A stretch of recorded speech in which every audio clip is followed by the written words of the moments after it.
ჩვენს და სკოლაში აგროვებენ ძველ წიგნებს ნახმარს, ტანსაცმელს და მრავალ ოჯახებს ურიგებთ.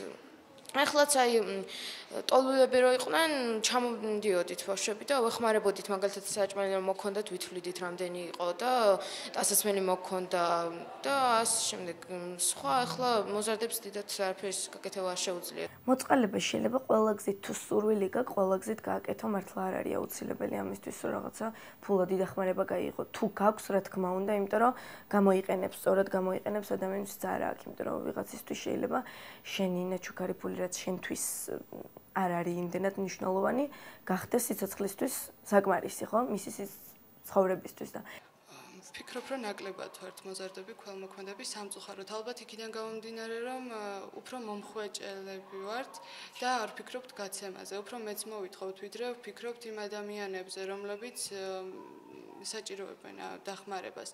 ჩემი აზრით მოწყალება არის ყოველწუთიერი, იმიტომ რომ ყოველ წუთს რომ მოვეფერებით ერთმანეთს სითბოს, სიყვარულს გამოვხატოთ, არ არის სავალდებულო რომ მე აჩუქო ადამიანს. მოეფერო, კომპლიმენტი უთხრა, გაახალისო, შეიძლება ერთი სიტყვა უთხრა ისეთი დილით, რომ მთელი დღე იყოს კარგ განწყობაზე.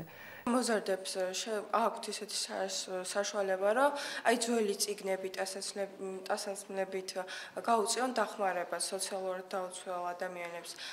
შეიძლება ყველა გზით თუ ეს შენ მართლა გულით გინდათ, აუცილებელია პრინციპში, იმიტომ რომ სხვანაირად არ ხდება ხელს ბანსო და ორივე ერთად პირს, ამიტომ არ იცი შენს როდის დაგჭირდება ვიღაცის მოწყალება და ვიღაცის დახმარება. ნაკლებად რონავა ხვის პრობლემაზე უფრო ურჩევნიათ რომ თავისი დრო, ენერგია და თავისი შესაძლებლობები დაახარჯონ მხოლოდ მოახმარონ საკუთარ თავზე ფიქრს, თუმცა საჭიროა რომ იყონ უფრო ქველმოქმედები, ფიქრონ სხვაზეც, მაგრამ სამწუხაროდ ასე არ არის დღეს. და ნაკლებად ფიქრობენ ამაზე. ასე რომ აუცილებელია რომ რაღაც გზით, რაღაც ფორმით, თუნდაც ერთი კეთილი სიტყვით, ერთი რაღაც გვერდით დგომით მაინც გაუწიოთ ერთმანეთს მოწყალება და დახმარება. მე ვფიქრობ, რომ ბავშვობიდან უნდა ასწავლო ბავშვს.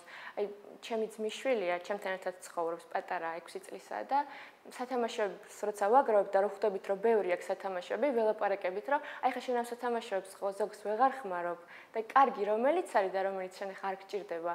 მოდი ვაჩუქოთ იმათ, ვისაც არ აქვს. იმას შეიძლება გააპროტესტოს ჯერ რომ ჩემია და მე რო ვუხსნი, რომ იმას საერთოდ არაფერი არ აქვს და იქნება როგორ გაუხარდება ეხა იმას, რომ იქნება იმას უჩნდება სურვილი, რომ გაახაროს ის ბავშვი. და მე ნელ-ნელა უკვე ეჩვევა ამას.